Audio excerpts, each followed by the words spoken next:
Seluruh dunia terpegun apabila Denmark yang berhadapan dengan ancaman ketenteraan daripada Presiden Trump memutuskan untuk tidak menyerahkan kunci khazanah Arktik kepada Amerika Syarikat atau China.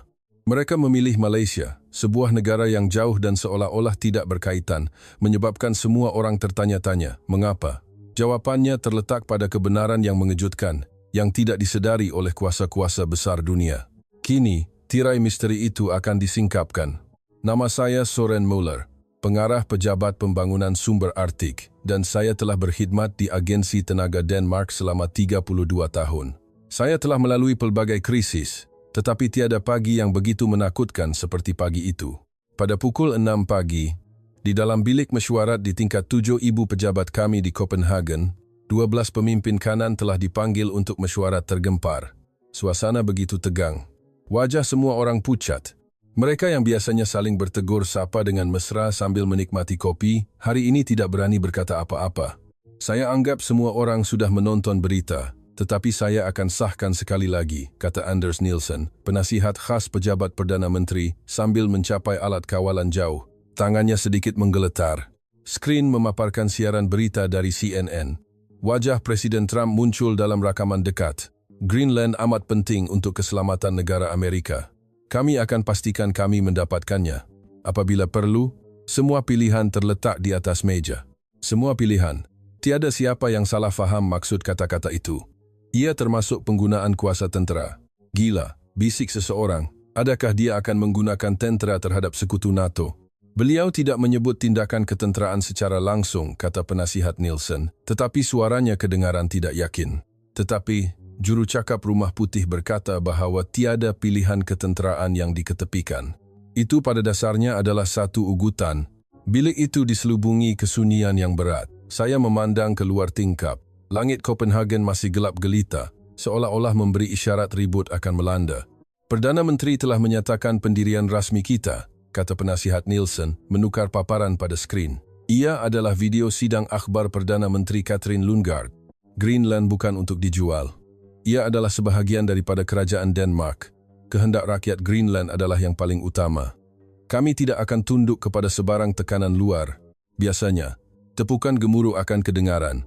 Tetapi tiada siapa yang bertepuk tangan, kerana kami semua tahu bahawa kata-kata yang keras tidak dapat menghalang Amerika Syarikat.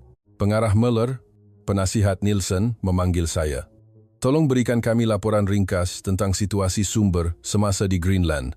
Saya perlahan-lahan berdiri, merasakan beratnya fail di tangan saya.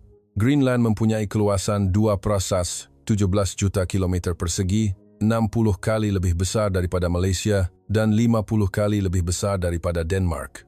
Skrin memaparkan peta Greenland, sebuah benua putih gergasi yang terapung di lautan Arktik, tetapi nilai sebenarnya bukan terletak di permukaan, tetapi di bawah tanah. Saya beralih ke slide seterusnya. Anggaran rizab unsur nadir bumi adalah 38.6 juta tan. Suara-suara terkejut kedengaran di seluruh bilik. Angka ini hampir setara dengan keseluruhan rizab China sebanyak 44 juta tan. Ya, 38.6 juta tan, saya menyambung. Bersama-sama dengan itu, terdapat 2.2 bilion tan biji besi, 100 juta ounce platinum, serta rizab nikel dan zinc yang sangat besar. Daripada 34 mineral kritikal yang dikenal pasti oleh Kesatuan Eropah, 25 daripadanya terkubur di Greenland. Saya menarik nafas. Yang paling penting adalah unsur nadir bumi berat. Ia adalah komponen yang sangat diperlukan untuk enjin kenderaan elektrik, sistem panduan peluru berpandu, dan turbin angin. Pada masa ini, lebih 90% bekalan global dikawal oleh China. Itulah sebabnya Amerika begitu terdesak, kata seseorang. Tepat sekali. Bagi Presiden Trump, Greenland bukan sekadar sebidang tanah. Ia adalah satu-satunya jalan untuk melepaskan diri daripada kebergantungan kepada unsur nadir bumi China. Saya memaparkan slide terakhir, sebuah peta laluan Laut Arktik. Apabila perubahan iklim mencairkan ais, laluan laut baru dari Eropah ke Asia sedang terbuka. Melalui terusan Suez, ia mengambil masa 40 hari, tetapi melalui laluan Arktik, masa perjalanan berkurangan sebanyak 40%. Ini adalah satu revolusi dalam bidang logistik, dan Greenland adalah pintu masuk ke laluan ini. Bilik itu senyap semula. Semua orang kini faham mengapa Trump begitu menginginkan Greenland. Ia bukan sekadar bongkar ais. Ia adalah pusat pertempuran sumber dan logistik abad ke-21. Masalahnya, kata saya, meletakkan fail itu. Bukan hanya Amerika yang mahukannya, China dan Rusia juga. Pada masa ini, 3 kapal penyelidikan dan 2 kapal pemecah ais China sedang meronda di perairan sekitar Greenland. Wajah penasihat Nielsen menjadi lebih serius. Itulah sebabnya Amerika tergesa-gesa. Jika mereka berlengah, China akan bertindak lebih pantas. Bilik itu sekali lagi diselubungi kesunyian. Di luar, fajar mula menyingsing, tetapi tiada siapa yang menyambut cahaya itu. Kami berasa seperti bidak di atas papan catur kuasa-kuasa besar. Apa yang boleh kita lakukan? Seorang timbalan menteri muda bertanya, suaranya campuran antara marah dan takut. Jika Amerika benar-benar bertindak, bolehkah kita menghalang mereka? Tiada siapa yang dapat menjawab kerana jawapannya sudah terlalu jelas. Menggunakan tentera Denmark menentang Amerika adalah sesuatu yang tidak dapat dibayangkan. Meminta bantuan NATO, Amerika adalah pemimpin NATO. Siapa yang berani menentang mereka? Begitu juga dengan kesatuan Eropah. Tiada negara yang mahu berkonfrontasi secara langsung dengan Amerika. Perbincangan menemui jalan buntu. Dalam 32 tahun kerjaya saya telah menyertai banyak rundingan, tetapi tidak pernah berasa begitu putus asa. Ada satu cara, kata penasihat Nielsen secara tiba-tiba. Semua mata tertumpu kepadanya. Melombongnya sendiri. Sendiri? Ya, kita bangunkan sendiri sumber Greenland. Hapuskan alasan untuk campur tangan Amerika. Kita boleh katakan, kami sedang melakukannya dengan baik. Kami tidak perlukan Anda. Suasana di dalam bilik berubah sedikit. Buat pertama kalinya, sekelumit harapan muncul. Ide yang bagus. Betul.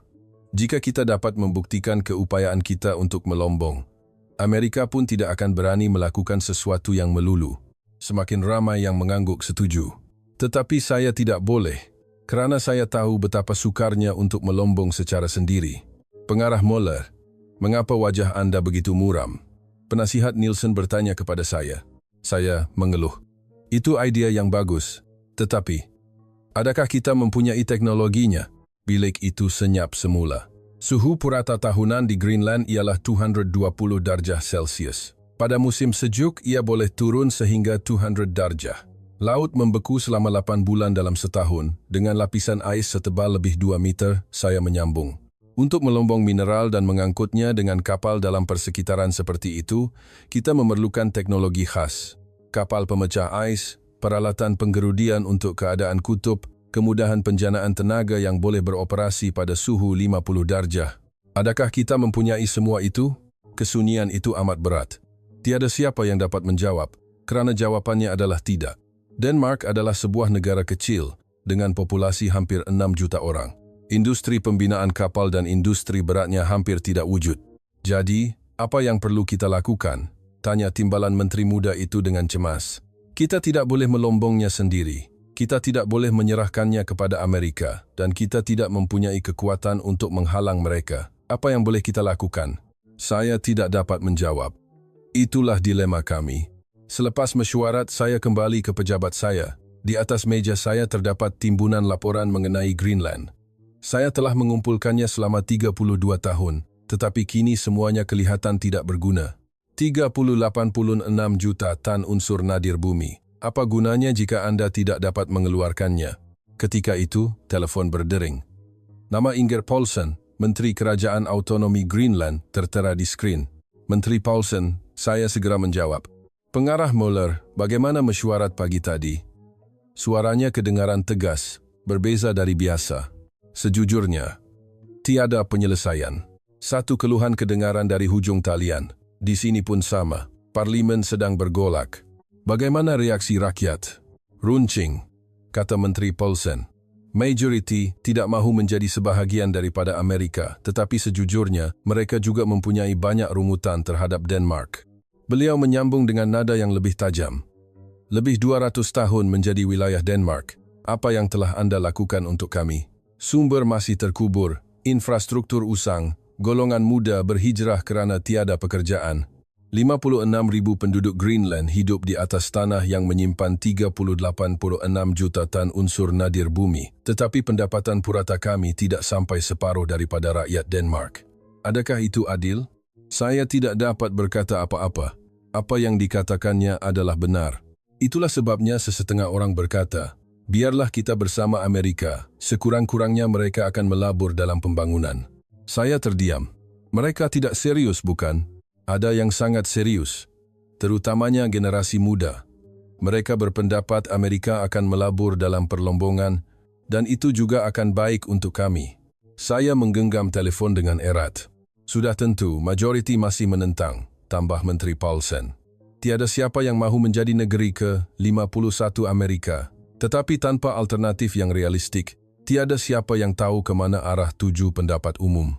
Kita perlu mencipta satu alternatif. Kita akan, kata saya dengan tegas, kita akan melombongnya sendiri. Untuk rakyat Greenland, dengan tangan kita sendiri. Tawa sinis kedengaran dari hujung talian. Cerita ini sudah saya dengar 30 tahun lalu, 20 tahun lalu, dan 10 tahun lalu. Tetapi mengapa kita masih di tempat yang sama? Saya tidak dapat menjawab. Itu juga benar. Pengarah Mueller, suara Menteri Paulsen menjadi serius. Saya tidak mahu menyalahkan Denmark, tetapi kita perlu menghadapi realiti. Adakah kita mempunyai teknologi perlombongan kutub? Adakah kita mempunyai kapal pemecah ais? Adakah kita mempunyai peralatan penggerudian yang berfungsi pada suhu 50 darjah? Tidak. Itulah masalahnya. Ia bukan soal kemauan, tetapi keupayaan. Saya memandang ke arah pelabuhan Copenhagen. Tiada satu pun kapal yang berlabuh adalah kapal pemecah ais. Jadi, apa yang perlu kita lakukan? Saya bertanya. Satu-satunya penyelesaian adalah bekerja sama dengan negara yang mempunyai teknologi tersebut. Negara mana? Amerika tidak boleh. China lebih teruk lagi. Itulah masalahnya, kata Menteri Paulsen dengan nada tidak berdaya. Rusia dikenakan sekatan. Jepun tidak mempunyai banyak pengalaman di Arktik. Perbualan kami menemui jalan buntu. Selepas meletakkan telefon, saya duduk diam seketika. Teknologi. Akhirnya, masalahnya adalah teknologi. Saya membuka komputer dan mencari maklumat mengenai teknologi perlombongan sumber di kawasan kutub. Negara-negara yang memiliki kapal pemecah ais, peralatan penggerudian untuk Arktik. Berpuluh-puluh hasil carian muncul. Kanada, Norway, Amerika Syarikat, China. Tetapi tiada satu pun daripada mereka adalah rakan kongsi yang boleh dipercayai. Saya mengeluh dan mematikan skrin. Kemudian, saya mengeluarkan sebuah fail lama dari laci. Pelan Pembangunan Greenland, Kajian Keboleh-laksanaan 2008. 17 tahun telah berlalu, dan kami masih menghadapi masalah yang sama. Kami mempunyai sumber, tetapi tiada teknologi untuk mengeluarkannya. Tidak, keadaan lebih teruk. Ketika itu, Amerika tidak mengugut kami. Tiba-tiba, kedengaran ketukan di pintu. Pengarah, ada panggilan untuk Anda dari Norway. Pengarah Magnus Eriksson dari Institut Penyelidikan Arktik Oslo. Saya mengangguk untuk menyambungkan panggilan. Pengarah Eriksson adalah seorang pakar veteran dengan 40 tahun pengalaman dalam pembangunan Arktik. Pengarah Eriksson, lama tidak berjumpa. Pengarah Mueller, apa kabar? Saya sudah lihat berita tentang Trump. Saya agak Anda pasti pening kepala. Saya fikir mungkin saya boleh bantu. Jadi saya telepon. Saya meluahkan perasaan saya kepadanya. Sejujurnya, saya terdesak. Kami mahu melombong sendiri, tetapi tiada teknologi. Saya tahu, kata pengarah Eriksson. Itulah sebabnya saya telepon. Bagaimana kalau kita tubuhkan satu pakatan Eropa? Norway, Denmark, Jerman, Prancis. Kita bekerja sama, kumpulkan teknologi dan modal. Itu bukan ide yang buruk. Adakah ia boleh dilaksanakan? Bukan mudah, tetapi lebih baik daripada membiarkan Amerika merampasnya. Apakah teknologi khusus yang kita perlukan? Pertama sekali, kapal pemecah ais adalah kuncinya, jelas pengarah Eriksson. Perairan di sekitar Greenland dilitupi ais setebal lebih 25 meter. Untuk menembusi ais ini dan mengangkut sumber, kapal pemecah ais berprestasi tinggi amat diperlukan. Adakah Eropa mempunyai kapal pemecah ais seperti itu? Selepas senyap seketika, beliau menjawab, sejujurnya, tidak. Norway ada beberapa buah, tetapi ia untuk tujuan penyelidikan. Kami tidak mempunyai kapal pemecah ais komersial yang boleh mengangkut kargo berat sambil memecahkan ais. Saya mengeluh. Jadi kita perlu membina yang baru. Kita boleh, tetapi masa adalah masalahnya. Untuk mereka bentuk dan membina kapal pemecah ais berprestasi tinggi, ia memerlukan sekurang-kurangnya 7 hingga 8 tahun. Jika termasuk pembangunan teknologi, ia akan mengambil masa sehingga 15 tahun. 15 tahun? Ya. Dan itu dalam senario terbaik. Saya rasa dunia menjadi gelap. 15 tahun. Dalam tempo itu, Amerika akan terus menekan. China akan mengintai. Terima kasih, pengarah Erickson. Saya akan fikirkan tentang perkara ini. Selepas meletakkan telefon, saya merebahkan kepala di atas meja. Sakit kepala ini tidak tertanggung. 15 tahun. Kami tidak mempunyai 15 tahun. Trump mahukan hasil sekarang. Keesokan harinya, pada pukul 10 pagi, mesyuarat dalam talian dengan kerajaan Greenland di Nuuk bermula. Di skrin, kelihatan Menteri Paulsen dan 5 ahli penting Parlimen Greenland. Wajah mereka sangat serius. Malam tadi, Kedutaan Amerika telah menghubungi kami, Menteri Paulsen memulakan. Mereka mencadangkan satu dialog tidak rasmi dengan Kerajaan Autonomi Greenland tanpa penyertaan Denmark. Seluruh bilik mesyuarat menjadi gempar. Tanpa Denmark, rundingan terus? Apa maksud mereka? Mereka mahu memecah belahkan kita, kata saya. Ini adalah taktik klasik untuk menimbulkan keretakan antara Denmark dan Greenland. Betul, angguk Menteri Paulsen. Tetapi sejujurnya, walaupun di dalam Greenland sendiri, ada sesetengah pihak yang mula goyah. Mengapa? Kerana Amerika telah membuat tawaran yang sukar dipercayai. Pelaburan tahunan sebanyak $1 bilion AS, penciptaan 20,000 pekerjaan, penaiktarafan komprehensif infrastruktur kesihatan dan pendidikan. Mendengar angka-angka itu, jantung saya berdebar kencang. $1 bilion setahun. Ia bersamaan dengan separuh bajet tahunan Greenland. Itu hanya umpan, saya menekankan. Pada mulanya mereka akan berpura-pura melabur dan akhirnya mereka akan mengambil semua sumber. Saya juga tahu itu, kata Menteri Paulsen. Tetapi kita tidak boleh hanya memberitahu rakyat bahwa Amerika adalah orang jahat. Kita perlu menawarkan alternatif. Satu rancangan konkret tentang apa yang boleh kita capai dengan bekerja sama dengan Denmark. Itulah sebabnya kita perlu meneruskan Pakatan Eropah, kata saya, menyampaikan perbualan saya dengan pengarah Erickson. Itu idea yang bagus, kata seorang ahli parlimen. Tetapi, adakah ia boleh dilaksanakan? Bolehkah Eropah bersatu seperti itu? Kita mesti cuba. Berapa lama masa yang akan diambil? Saya menjawab dengan jujur. Menurut pengarah Erickson, jika termasuk pembangunan teknologi, ia mungkin mengambil masa kira-kira 15 tahun. 15 tahun? Orang-orang di skrin mula berbisik. 15 tahun lagi, saya sudah tua. Dalam masa itu, adakah Amerika akan duduk diam sahaja? Suasana cepat menjadi negatif. Mesyuarat berakhir dalam keadaan ragu-ragu. Saya segera menghubungi Klaus Schmidt, Ketua Dasar Arktik di Kementerian Ekonomi Jerman di Berlin. Pengarah Moller, ini tentang Greenland, bukan? Ya, kami mahu menubuhkan satu pakatan pembangunan bersama Eropah. Bolehkah Jerman menyertainya? Satu keluhan kedengaran dari hujung talian. Kami juga sangat berminat. 38,6 juta tan unsur nadir bumi.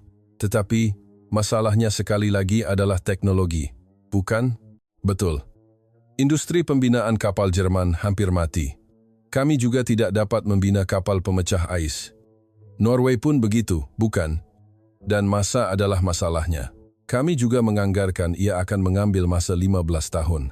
Lebih-lebih lagi, Schmidt merendahkan suaranya. Berlin tidak mahu menyinggung perasaan Amerika. Hubungan perdagangan dengan Trump sudah cukup tegang. Hasil panggilan dengan Prancis juga sama. Mereka berminat, tetapi ragu-ragu. Berdepan dengan Amerika dan tiada keupayaan teknologi. Semua alternatif seolah-olah tersekat. Saya berdiri di tepi tingkap pejabat, memandang pelabuhan Copenhagen. 38,6 juta tan unsur nadir bumi.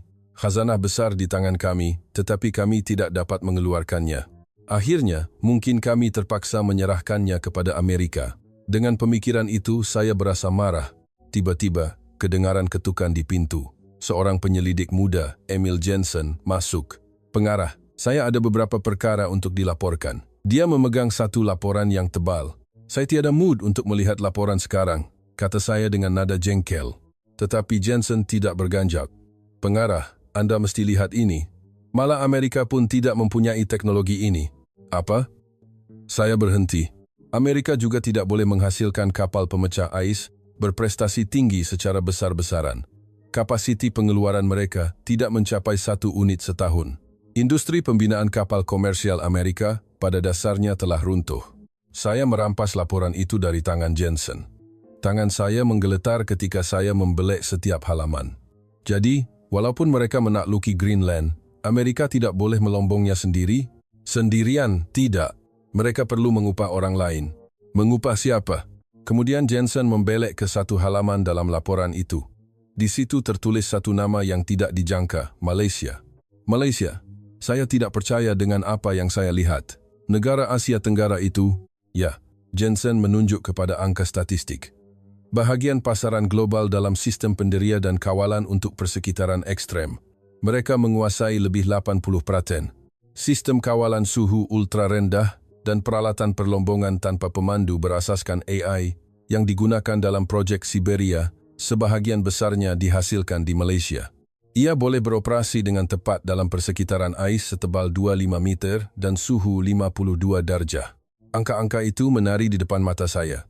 80% bahagian pasaran, mungkinkah itu benar? Dalam bidang ini, Malaysia memonopoli seluruh dunia. Sistem yang tidak dapat dihasilkan oleh Amerika, China, dan Eropah, hanya Malaysia yang boleh. Saya terpegun. Selama 32 tahun mengkaji sumber Arktik, saya tidak pernah memberi perhatian kepada negara ini.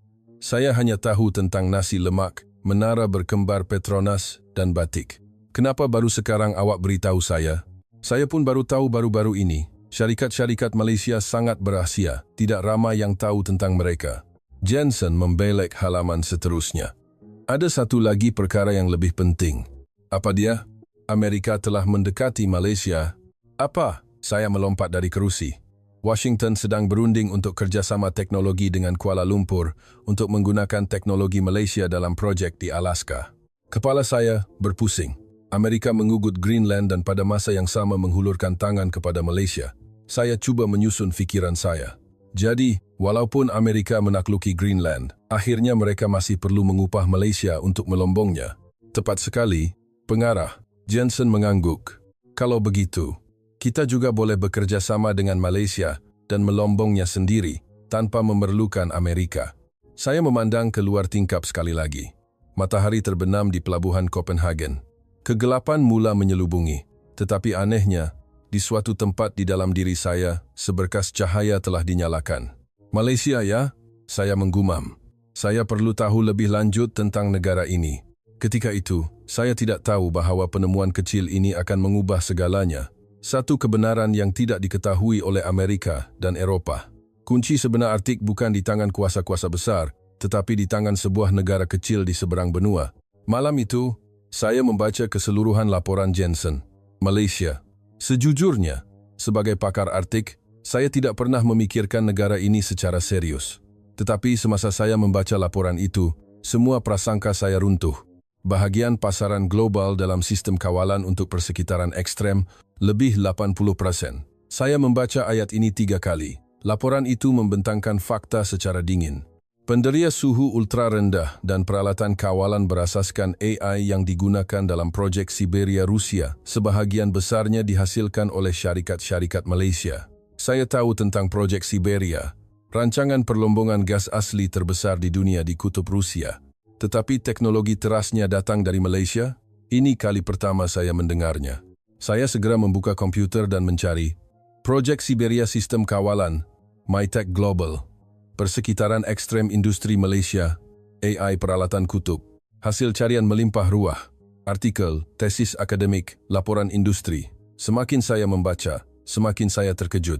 Syarikat Malaysia membekalkan sistem teras untuk projek Siberia, penderia AI pertama di dunia yang berfungsi pada 50 darjah, lahir di Malaysia. Chip suhu ultra rendah yang tidak dapat dihasilkan oleh Rusia, hanya Malaysia yang boleh. Dunia yang tidak pernah saya ketahui terbuka di hadapan mata saya. Keesokan paginya, saya memanggil Jensen. Adakah maklumat ini pasti? Ya, pengarah. Saya telah membuat semakan silang berkali-kali. Dalam bidang penderia dan sistem kawalan untuk persekitaran ekstrem, Malaysia memang menguasai lebih 80% bahagian pasaran. Jika termasuk semikonduktor industri secara umum, mereka menyumbang lebih 60% daripada pengeluaran global. 60%? Saya sekali lagi terpegun. Bagaimana mungkin? Malaysia bukan negara Arktik. Ironis bukan? Kata Jensen. Negara yang paling jauh dari Arktik memegang teknologi Arktik. Saya terduduk di kerusi, tenggelam dalam fikiran. Selama 32 tahun, saya percaya bahawa teras pembangunan Arktik adalah lokasi geografi. Rusia, Kanada, Norway, Amerika. Tetapi realitinya sama sekali berbeza. Negara yang paling jauh memegang teknologi teras. Saya memerlukan lebih banyak maklumat. Saya memutuskan untuk menghubungi Dr. Hans Olsen dari Institut Oceanografi Norway, seorang pakar dalam kejuruteraan kutub dengan pengalaman selama 40 tahun. Dr. Olsen, lama tidak berjumpa. Saya ingin bertanya beberapa perkara tentang teknologi Malaysia yang berkaitan dengan sistem kawalan dalam persekitaran ekstrim. Tawa kedengaran dari hujung talian. Tentang itu. Akhirnya Anda berminat juga ya? Sejujurnya, pada mulanya saya juga sukar untuk percaya bahwa Malaysia memonopoli teknologi ini. Tetapi ia adalah benar, Dr. Olsen. Tahun lepas, saya sendiri telah melawat Institut Penyelidikan MyTech Global di Taman Teknologi Tinggi Kulim di Malaysia. Suaranya menjadi serius. Dan bagaimana hasilnya? Selepas senyap seketika, beliau berkata, "Sejujurnya, saya terkejut." "Dalam aspek apa?" "Dalam semua aspek," kata Dr. Olsen perlahan. Pertama, skalanya.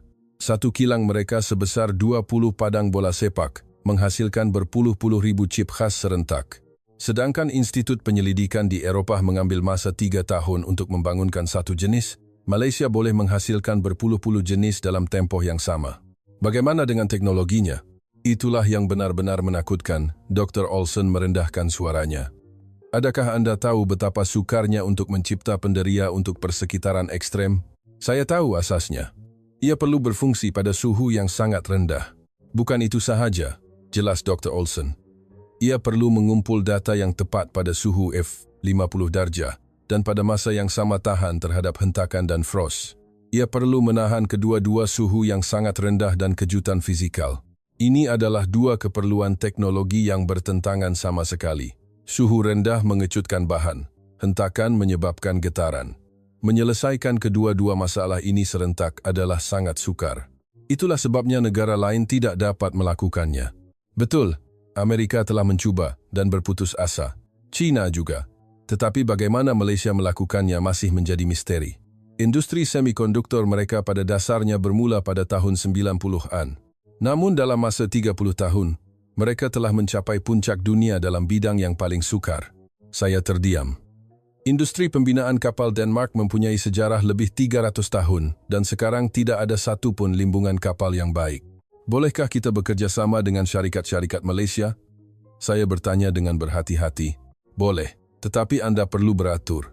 Jemputan kerjasama datang dari seluruh dunia, Amerika, Australia, Qatar, Arab Saudi. Tempahan mereka sudah penuh untuk 3 tahun akan datang. 3 tahun? Rasa krisis menyelubungi saya. Amerika sudah pun mendekati mereka. Jika kita lambat, panggilan dengan Dr. Olsen banyak membantu saya. Sejurus itu, saya meminta mesyuarat tergempar dengan penasihat Nielsen. Di bilik mesyuarat, saya membentangkan semua yang telah saya kaji selama 2 hari. Teknologi sistem kawalan persekitaran ekstrem Malaysia. 80% bahagian pasaran. Pembekal peralatan utama untuk projek Siberia. Wajah semua orang beransur-ansur berubah. Tunggu sekejap. Penasihat Nielsen mengangkat tangannya. Malaysia mempunyai teknologi ini dan kita langsung tidak tahu? Saya pun tidak tahu, saya mengaku dengan jujur. Tetapi itu adalah kebenarannya. Saya telah mengesahkannya dari pelbagai sumber. Jadi, malah Amerika pun tidak mempunyai teknologi ini. Amerika tidak dapat menghasilkan chip jenis ini untuk persekitaran khas secara besar-besaran. Seluruh bilik mesyuarat menjadi gempar. Jadi, timbalan Menteri Muda itu merumuskan, walaupun Amerika menakluki Greenland, akhirnya mereka masih perlu mengupah teknologi Malaysia? Tepat sekali. Kalau begitu, kita bekerja sama dengan Malaysia dan kita boleh melombongnya sendiri tanpa memerlukan Amerika. Secara teorinya, ya, suasana di dalam bilik mula berubah. Buat pertama kalinya, harapan muncul. Tetapi, saya menambah dengan berhati-hati, kita perlu mengesahkan sama ada Malaysia benar-benar bersedia untuk bekerja sama dengan kita dan sama ada teknologi ini benar-benar boleh digunakan di Greenland. Bagaimana kita akan mengesahkannya? Kita perlu pergi dan lihat sendiri. 2 minggu kemudian, saya tiba di lapangan terbang antarabangsa Kuala Lumpur, Kelia. Ini adalah kali pertama saya menjejakkan kaki di Malaysia. Tanggapan pertama saya, apabila keluar dari lapangan terbang, adalah kecekapan. Semuanya berfungsi dengan teratur. Keesokan paginya, saya tiba di Taman Teknologi Tinggi Kulim. di mana terletaknya Institut Penyelidikan MITEC Global.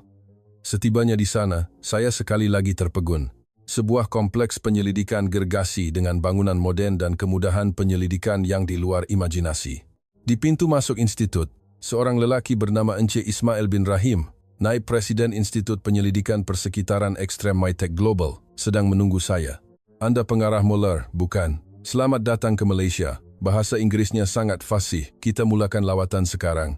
Ketika kenderaan elektrik membawa kami masuk ke kompleks penyelidikan, saya tidak terkata apa-apa. Ini Institut Penyelidikan? Ya, Naib Presiden Ismail tersenyum. Kilang bilik bersih ini sahaja sebesar 10 padang bola sepak. Di sini kami menghasilkan chip untuk persekitaran ekstrem secara besar-besaran. Pengeluaran tahunan mencecah ratusan ribu unit. Berapa jenis chip yang sedang dibangunkan serentak? Di institut ini sahaja, terdapat 35 jenis. Untuk suhu ultra rendah, suhu tinggi, tekanan tinggi, anti getaran. Saya datang untuk melihat jenis untuk suhu ultra rendah. Boleh saya lihat pendiriannya? Sudah tentu. Ketika saya berdiri di hadapan sistem kawalan untuk persekitaran ekstrem, saya mengalami kejutan terbesar dalam hidup saya. Sebuah peranti kecil yang kemas tetapi mengandungi teknologi yang luar biasa. Penderia ini boleh mengumpul dan menganalisis 1 juta titik data sesaat, walaupun pada suhu 52 darjah. Dan ia adalah masa nyata, tiada selah masa. Saya memandang chip kecil itu, membayangkan ia berfungsi dalam persekitaran Arktik yang ekstrem. Adakah chip ini mempunyai integrasi kecerdasan buatan? Ya. Ia secara automatik menganalisis persekitaran dan memberikan tindak balas yang optimum. Tiada campur tangan manusia diperlukan. Apakah julat suhu operasinya? Dari persing 70 darjah hingga plus 85 darjah. 70 darjah? Ia boleh meliputi keadaan cuaca terburuk di Greenland. Dan ini yang paling penting, kata Naib Presiden Ismail, menunjuk ke peranti lain. Ini adalah pengawal pusat sistem perlombongan tanpa pemandu. Ia beroperasi secara autonomi dalam persekitaran ekstrem yang tidak dapat diakses oleh manusia. Dengan sistem ini, operasi di Greenland adalah sangat mungkin? Saya telah salah kira, saya berkata perlahan. Ya, kata Naib Presiden Ismail dengan yakin. Bagaimana Anda melakukannya? Terima kasih kepada teknologi pemprosesan 3 nanometer, jelasnya. Chip khas ini dihasilkan menggunakan proses 3 nanometer, direka untuk beroperasi secara stabil, walaupun dalam keadaan yang paling ekstrem. Di peringkat komersial, hanya kami di dunia yang mempunyai teknologi ini. Saya tidak terkata apa-apa. Apa yang dikatakan oleh Dr. Olsen adalah benar. Malaysia memonopoli teknologi ini bukanlah satu keterlaluan. Selepas lawatan, kami duduk di bilik mesyuarat. Naib Presiden Ismail menghidangkan saya secawan teh. Saya akan terus terang. Mengapa Denmark tiba-tiba berminat dengan Malaysia? Saya teragak-agak seketika, tetapi tiada sebab untuk menyembunyikannya, kerana Greenland. Seperti yang Anda tahu, Amerika sedang menekan kami, dan kami memerlukan alternatif. Pandangan Naib Presiden Ismail menjadi tajam. Ini tentang pembangunan sumber Greenland, bukan? 38,6 juta tan unsur nadir bumi, 2,2 bilion tan biji besi. Tetapi sukar untuk dilombong kerana persekitaran kutub. Itulah sebabnya Anda memerlukan teknologi kami. Sebenarnya, kami sudah menjangkakannya, Naib Presiden Ismail tersenyum. Kami juga mengikuti berita tentang Greenland. Apabila Anda menghubungi kami, saya sudah terfikir, akhirnya mereka datang. Sebenarnya, Amerika telah mendekati kami terlebih dahulu. 3 bulan lalu, mereka mencadangkan kerjasama dalam projek Alaska. Jantung saya berdebar kencang. 2 bulan lalu, Australia datang. 1 bulan lalu, Qatar juga. Untuk pembangunan kutub? Betul. Apabila laluan Laut Arktik dibuka, seluruh dunia mula berminat dengan teknologi persekitaran ekstrem. Saya berasa cemas. Kami sudah terlambat. Adakah Anda sudah menandatangani kontrak dengan Amerika? Belum. Kami sedang berunding, tetapi tidak suka dengan syarat-syarat mereka. Syarat apa? Naib Presiden Ismail teragak-agak sedikit, kemudian berkata, Amerika mahukan pemindahan teknologi. Mereka bukan sahaja mahu membeli chip, mereka mahu teknologinya juga. Sudah tentu itu tidak boleh. Ya. Kami tidak boleh menyerahkan teknologi yang telah kami kumpulkan selama 30 tahun. Saya nampak sekelumit harapan. Jadi, masih ada kemungkinan untuk bekerja sama dengan Denmark? Ada, jawab Naib Presiden Ismail. Tetapi, dengan satu syarat. Syarat apa? Ia mestilah satu perkongsian. Bukan sekadar jual-beli peralatan, tetapi satu hubungan kerjasama jangka panjang. Secara spesifik, Malaysia akan memiliki sebahagian pegangan dalam pembangunan sumber Greenland. Kami menyediakan teknologi dan sistem. Dan sebagai balasan, kami menjamin sebahagian daripada unsur nadir bumi. Ini bukan urus niaga mudah, tetapi satu pakatan strategik. Saya faham, kata saya. Saya tidak boleh membuat keputusan sendiri. Saya akan berbincang dengan kerajaan dan menghubungi Anda semula. Baiklah, Naib Presiden Ismail berdiri, tetapi sila ingat satu perkara. Amerika dan China sedang mendekati kami. Masa tidak banyak. Sekembalinya dari Malaysia, saya segera melaporkan kepada penasihat Nielsen. Dalam mesyuarat itu, Menteri Tenaga juga hadir. Bagaimana tanggapan Anda selepas lawatan itu? Tanya Menteri. Sejujurnya, saya terkejut. Saya memaparkan gambar-gambar yang saya ambil di Malaysia. Kilang sebesar 10 padang bola sepak, 35 projek pembangunan serentak. Ia bukan sekadar institut penyelidikan, ia adalah satu ekosistem teknologi. Bolehkah kita mengejar mereka? Tidak mungkin, kata saya dengan tegas. Ia akan mengambil masa sekurang-kurangnya 30 tahun, dan itu pun, jika kita bermula sekarang. Bilik itu diselubungi kesunyian yang berat. Jadi, apa pilihan kita? Tanya Menteri. Ada dua pilihan, kata saya, menukar slide. Pertama, tunduk kepada Amerika, serahkan Greenland. Kedua, bekerja sama dengan Malaysia, pinjam teknologi mereka, dan melombongnya sendiri. Apa yang Malaysia mahukan? Satu perkongsian. Mereka meminta sebahagian pegangan daripada unsur nadir bumi. Menteri berfikir sejenak. Bagaimana reaksi Amerika jika kita bekerja sama dengan Malaysia? Itulah yang menarik, saya tersenyum. Amerika juga memerlukan Malaysia. Saya memaparkan statistik baru di skrin. Kapasiti pengeluaran chip untuk persekitaran ekstrem Amerika. Peringkat prototipe. Kapasiti pengeluaran Malaysia.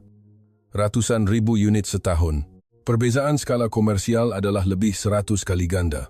Itulah sebabnya Amerika juga sedang mendekati Malaysia. Saya menunjukkan perkara utama.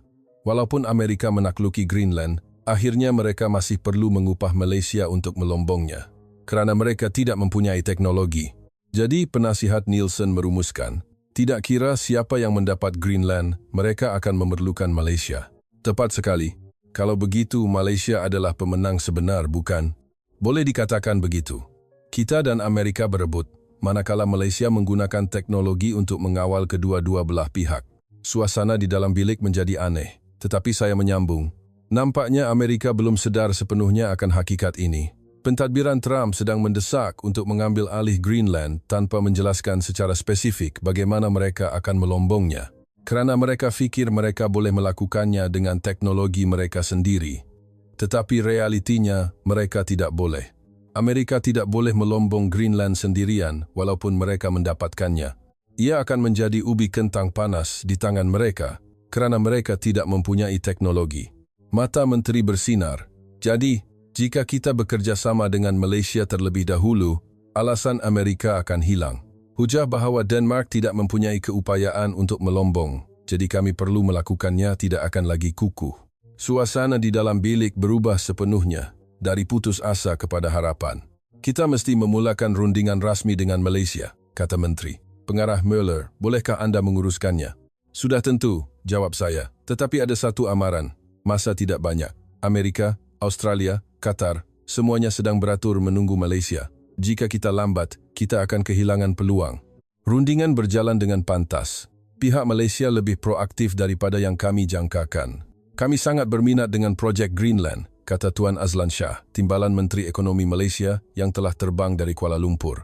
Menjamin bekalan unsur nadir bumi adalah isu teras bagi ekonomi Malaysia. Di bilik mesyuarat agensi tenaga di Copenhagen, pegawai dari kedua-dua negara duduk berhadapan. Apakah syarat-syarat dari pihak Malaysia? Tanya penasihat Nielsen. Terutamanya 3 perkara, kata Timbalan Menteri Azlan, mengangkat 3 jari. Pertama, sebahagian pegangan dalam hak perlombongan unsur nadir bumi Greenland. Kedua, hak untuk mengambil bahagian dalam pembinaan hub logistik untuk laluan Laut Arktik. Dan ketiga, satu perkongsian strategik jangka panjang. Anda tidak meminta pemindahan teknologi? Tidak. Tetapi pembekalan dan operasi sistem akan menjadi tanggungjawab eksklusif Malaysia. Syarat-syarat ini sangat munasabah. Tidak seperti Amerika yang mahu menelan segalanya. Berapa peratus pegangannya? Saya sedikit terkejut. Angka ini jauh lebih kecil daripada yang saya jangkakan. Mengapa begitu sedikit? Kami tidak tamak. Timbalan Menteri Azlan tersenyum. 15% sudah cukup untuk memenuhi keperluan Malaysia. Baki 85% adalah milik Denmark dan Greenland. Kami dengar Amerika meminta 51% pegangan dan kawalan penuh ke atas operasi, bukan? Kami berbeza. Kami adalah rakan kongsi, bukan penjajah. Saya memandang timbalan Menteri Azlan semula. Pandangannya sangat ikhlas. Boleh saya tanya sesuatu? Mengapa Greenland? Ada tempat lain seperti Australia, Kanada, Afrika. Timbalan Menteri Azlan berfikir sejenak, kemudian menjawab, sejujurnya, ia adalah kerana keperluan autonomi strategik. Ekonomi kami, untuk membangunkan teknologi, memerlukan akses kepada sumber kritikal jauh dari lingkungan pengaruh kuasa-kuasa tradisional. Kebergantungan adalah satu kelemahan yang telah kami pelajari dengan pahit pada masa lalu.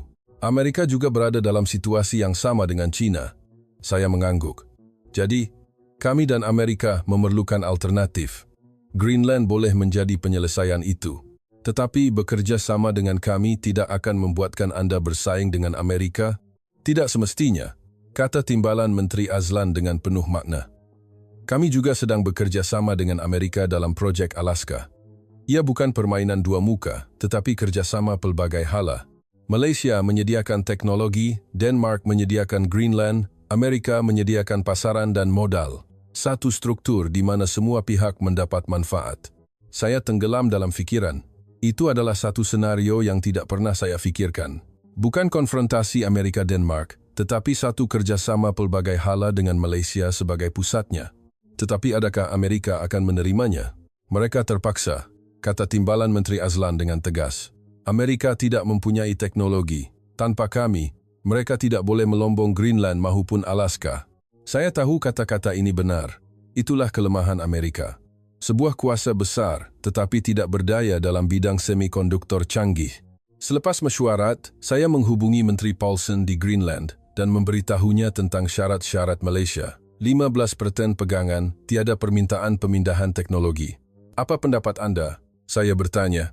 Sejujurnya, syarat-syarat ini terlalu bagus, bukan? Menteri Paulson juga berasa ragu-ragu. Amerika mahu 51%. Malaysia hanya mahu 15%. Pada mulanya saya juga ragu-ragu. Tetapi nampaknya tiada agenda tersembunyi. Malaysia benar-benar hanya memerlukan 15% unsur nadir bumi. Populasi mereka sekitar 33 juta orang, jauh lebih sedikit daripada Amerika, jadi keperluan mereka juga lebih kecil. Beliau mengeluh. Adakah kita bernasib baik? Daripada mengatakan bernasib baik, saya ketawa. Saya fikir kita telah menemui penyelesaian yang betul. Malam itu, berita melaporkan bahawa pentadbiran Trump sekali lagi menekan Denmark untuk kembali ke meja rundingan mengenai Greenland. Tetapi kali ini, kami tidak lagi takut kerana kami sudah mempunyai alternatif. Keesokan paginya, saya menerima panggilan yang tidak dijangka dari pengarah Ericsson di Norway. Pengarah Muller, saya dengar Anda sedang berunding dengan Malaysia. Bagaimana Anda tahu? Berita cepat tersebar. Pengarah Ericsson ketawa. Sebenarnya, saya menelefon kerana ada sebab. Bolehkah Norway turut serta? Apa? Saya terkejut. Norway juga mahu turut serta? Kami sangat berminat dengan pembangunan Arktik. Dan kami memerlukan teknologi Malaysia. Saya fikir sebagai sebuah negara Arktik, Anda mempunyai teknologi sendiri. Pengarah Ericsson ketawa sinis. Saya tidak mahu mengakuinya. Tetapi dalam teknologi untuk persekitaran ekstrem, kami pun tidak mampu. Hanya Malaysia yang boleh. Saya terdiam seketika. Norway, negara yang telah menjadi salah sebuah negara terkaya di dunia berkat minyak laut utara, juga memerlukan teknologi Malaysia. Dunia sedang berubah, tambah pengarah Ericsson. Dulu, pembangunan Arktik adalah perlumbaan antara negara-negara Arktik, Rusia, Kanada, Amerika. Tetapi sekarang berbeza. Negara yang mempunyai teknologi adalah pemenang sebenar, dan teknologi itu berada di tangan Malaysia. Saya memandang keluar tingkap. Langit Copenhagen cerah biru. Langit yang mendung 2 minggu lalu kini bersinar terang. 3 minggu kemudian, di kediaman Perdana Menteri di Copenhagen, hari ini adalah hari penentuan. Perdana Menteri Lundgaard, Menteri Tenaga, Menteri Luar Negeri, dan delegasi dari Kerajaan Autonomi Greenland Semua tokoh penting Denmark hadir. Pengarah Mueller, Perdana Menteri memanggil saya. Sila bentangkan laporan akhir Anda. Saya berdiri. Fail di tangan saya terasa berat, tetapi hati saya ringan kerana saya mempunyai kepastian. Saya membentangkan hasil rundingan dengan Malaysia. 15% pegangan, hak penyertaan dalam pembinaan hub logistik dan perkongsian strategik jangka panjang. Tiada permintaan pemindahan teknologi. Syarat-syarat yang sangat baik, bukan? Tanya Perdana Menteri. Pada mulanya saya juga ragu-ragu, kata saya. Tetapi selepas melawat Malaysia, saya faham. Malaysia adalah sebuah negara yang telah melalui kesukaran ekonomi yang besar, jadi mereka menumpukan seluruh kekuatan mereka untuk membangunkan teknologi sebagai jalan keluar. Bagi mereka, 15% unsur nadir bumi adalah soal hidup dan mati, satu cara untuk memastikan autonomi strategik mereka. Selepas menjamin itu, mereka tidak peduli dengan yang lain. Mereka tahu di mana harus berhenti. Mereka hanya mengambil bahagian mereka. Mereka tidak tamak. Bertentangan sama sekali dengan Amerika, Perdana Menteri mengangguk. Betul, saya menunjukkan perkara utama. Amerika mahu segalanya. Malaysia hanya mengambil apa yang mereka perlukan dan meninggalkan selebihnya untuk kita. Bilik itu senyap. Semua orang tenggelam dalam fikiran. Ada satu lagi perkara penting, saya menyambung. Walaupun Amerika menakluki Greenland, akhirnya mereka masih perlu mengupah Malaysia. Kerana Amerika tidak mempunyai teknologi. Tiada keupayaan untuk menghasilkan semikonduktor untuk persekitaran ekstrem secara besar-besaran. Jadi, kata timbalan Menteri Muda itu, jika kita bekerjasama dengan Malaysia terlebih dahulu, alasan Amerika akan hilang. Tepat sekali, saya mengangguk. Teknologi Malaysia telah menjadi perisai kita. Ketika itu, Menteri Paulsen dari Greenland mengangkat tangannya. Beliau berdiri dengan suara yang bergetar. Saya dari Greenland. Saya mewakili 56.000 rakyat. Sejujurnya, kami tidak mempercayai sesiapa pun. Amerika mahu merampas sumber kami. Denmark telah mengabaikan kami selama bertahun-tahun. China nampak lebih berbahaya. Rakyat Greenland sentiasa terpaksa tunduk kepada kuasa-kuasa besar. Tetapi Malaysia berbeza. Mereka tidak mahu menguasai kami. Mereka melihat kami sebagai rakan kongsi. Mereka hanya mahu 15%. Baki 85% adalah milik kami. Beliau memandang terus kepada Perdana Menteri. Puan Perdana Menteri, saya mahu memilih Malaysia. Mengapa? Kerana kata-kata mereka. Saya boleh terima. Diambil alih oleh kuasa besar, kami tidak terima. Tetapi berkongsi dengan rakan kongsi yang mempunyai teknologi, kami terima. Malaysia, seperti kami, adalah sebuah negara kecil.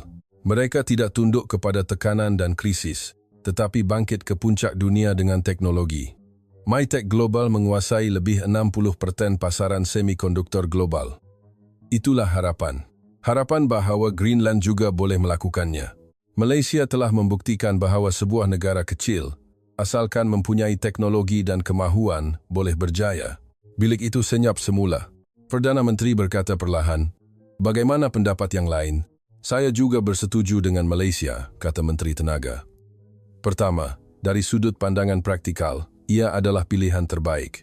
Menteri Luar Negeri juga mengangguk. Hubungan dengan Amerika, saya akan uruskan. Kita boleh meyakinkan mereka bahawa kerjasama dengan Malaysia tidak bertujuan untuk menyingkirkan mereka. Perdana Menteri memandang saya. Pengarah Mueller, apa pendapat Anda? Saya berfikir sejenak. Dalam 32 tahun kerjaya saya telah membuat banyak keputusan, tetapi tiada yang sepenting ini. Puan Perdana Menteri, saya berkata perlahan, 3 minggu lalu, saya hampir tidak tahu apa-apa tentang Malaysia. Tetapi sekarang, saya percaya bahawa kunci kepada pembangunan Arktik bukan di tangan kuasa-kuasa besar, tetapi di tangan Malaysia, dan mereka adalah rakan kongsi yang boleh dipercayai. Perdana Menteri menarik nafas dalam-dalam dan berdiri. Baiklah. Kerajaan Denmark akan meneruskan perkongsian strategik dengan Malaysia dan bersama-sama kita akan membangunkan sumber Greenland. Seluruh bilik bergema dengan tepukan gemuruh. Saya merasakan dada saya hangat. Saya teringat pagi yang penuh keputusasaan 3 minggu lalu. Ugutan Amerika, sikap acuh tak acuh Eropah, kekurangan teknologi. Tetapi sekarang, semuanya berbeza. Nama Malaysia telah mengubah segalanya. Sebulan selepas pengumuman kerjasama itu, reaksi dunia amat mengejutkan. Perkongsian Denmark-Malaysia di Arktik menjadi model baru. Media memujinya sebagai pakatan negara-negara kecil untuk menghalang kesewenang-wenangan Amerika. Kemudian sesuatu yang lebih menakjubkan berlaku. Norway, dan kemudian Iceland, Sweden, negara-negara Nordik, satu persatu menyatakan minat untuk menyertai model Denmark-Malaysia. Forum Kerjasama Arktik lahir, dengan Malaysia sebagai hub teknologi dan negara-negara Nordik menyediakan sumber dan laluan laut. Paksi ketiga di samping Amerika, Rusia, dan China telah lahir. Suatu hari, saya menerima panggilan dari nombor yang tidak dikenali di Amerika. Pengarah Muller, saya dari Pejabat Dasar Arktik, Jabatan Negara AS Sareka. Kami menghubungi mengenai perkongsian Denmark-Malaysia. Amerika juga mahu turut serta. Saya tidak percaya dengan apa yang saya dengar. Amerika mahu turut serta? Negara yang telah mengugut kami dengan kekerasan kini memohon untuk menyertai. Dengan satu syarat, kata saya. Bukan 51%, tetapi 15%, sama seperti Malaysia. Dan tiada permintaan pemindahan teknologi. Selepas senyap yang panjang, suara dari hujung talian menjawab, kami akan pertimbangkannya. Selepas meletakkan telefon, saya ketawa seketika. Dunia telah berubah. Amerika dan Denmark telah bertelagah. Manakala Malaysia, mereka tidak mengambil semuanya. Mereka hanya mengambil bahagian mereka, 15%. Tetapi untuk mendapatkan 15% itu, mereka memerlukan sesuatu yang tiada siapa lain ada. Teknologi. Teknologi yang tidak dimiliki oleh Amerika, Eropah, malah China. Itulah sebabnya semua orang memerlukan Malaysia. Saya mengangkat telepon dan menghubungi Timbalan Menteri Azlan di Malaysia. Tuan Timbalan Menteri, saya ada berita baik. Amerika telah menyerah kalah. Mereka mahu turut serta dengan syarat 15%. Tawa kedengaran dari hujung talian. Kami sudah menjangkakannya. Amerika tiada pilihan lain, kerana mereka tidak mempunyai teknologi. Suara Timbalan Menteri Azlan sangat tenang. Pengarah Muller, sekarang barulah segalanya bermula. Greenland hanyalah langkah pertama. Seluruh Arktik sedang terbuka. Saya faham maksud kata-katanya. Berbilion-bilion dolar sumber Arktik sedang menunggu untuk diterokai. Dan semua tempat itu memerlukan teknologi Malaysia. Tuan Timbalan Menteri, saya bertanya dengan berhati-hati, sejauh mana Malaysia mahu pergi? Sejauh yang diperlukan, jawabnya. Tidak lebih, tidak kurang. Mengapa Malaysia begitu merendah diri sedangkan memonopoli teknologi? Itu bukan merendah diri, beliau ketawa. Itu adalah strategi kelangsungan hidup. Malaysia adalah sebuah negara kecil, sentiasa berhadapan dengan tekanan.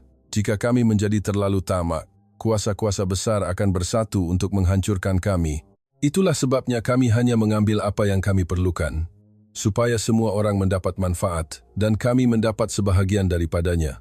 Itulah cara Malaysia. Bukan dengan kekerasan seperti kuasa-kuasa besar, tetapi dengan teknologi, membuatkan semua orang memerlukan kami, dan kemudian, secara senyap menuai hasilnya. Saya berdiri di tepi tingkap pejabat ketika matahari terbenam. Saya teringat pagi yang penuh keputusasaan 3 bulan lalu.